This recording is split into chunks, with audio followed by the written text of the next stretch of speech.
पूछना चाहता हूं कि क्या परमेश्वर दाऊद से जब भविष्यवाणी करवाता है तो वो अपने ही बारे में लिखता है। जसाया से भविष्यवाणी जब करवाता है तो जसाया को कहता है, जसाया यूं चिल्ला चिल्ला कर कहता है कि परमेश्वर हालेलुया दाऊद की गद्दी उसको देगा। कुआरी के द्वारा पैदा होने की भविष्यवाणी नए नियम में नहीं है, पुराने में ही है।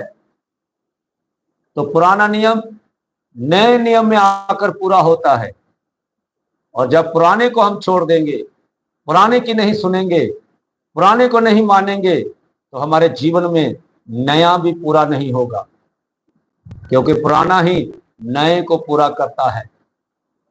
आप पिता की मानना छोड़ देंगे, हालेलुया, आप पिता पीछे हो गया पुराना, आप नए हो गए, आप अपने बच्चों की मानेंगे या अपने पिता की सुनेंगे?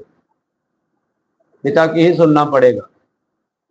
जो पिता का नियम घर में लागू है वो ही आपको फॉलो करना पड़ेगा। यदि आप अपने घर में कोई नया नियम करते हैं तो आपको पिता से अलग होना पड़ेगा, तभी आप एक नया नियम चालू कर सकते हैं अपने घर के अंदर।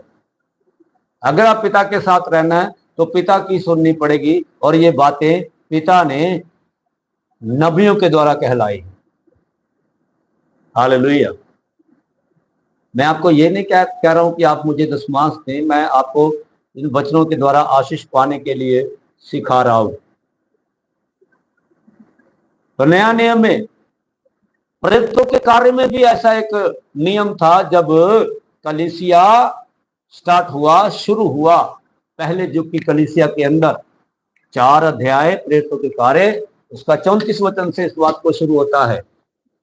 और मत्ती के अंदर भी एक हालेलुया क्या है, मंदिर के लिए हालेलुया पैसा इकट्ठा किया जा रहा है, और वहां भी एक गरीब महिला अपनी 2 दमड़ियों को, तांबे की दमड़ियां हैं, वो प्रभु की भेंट के लिए देती हैं, और प्रभु कहता है ये सबसे अच्छी भेंट है।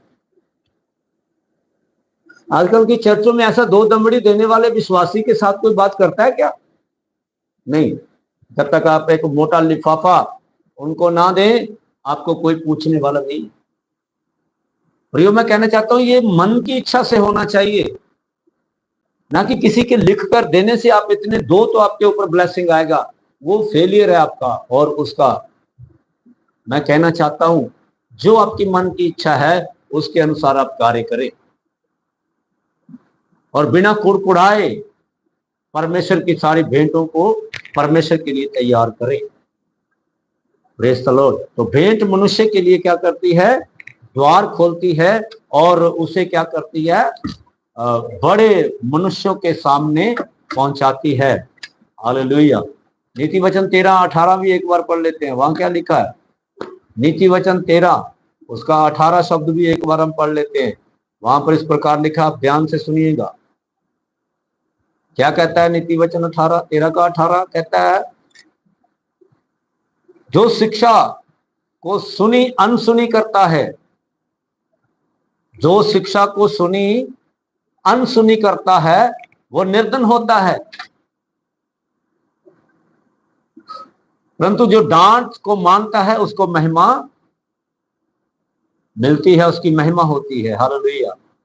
तो ये वचन की शिक्षा है।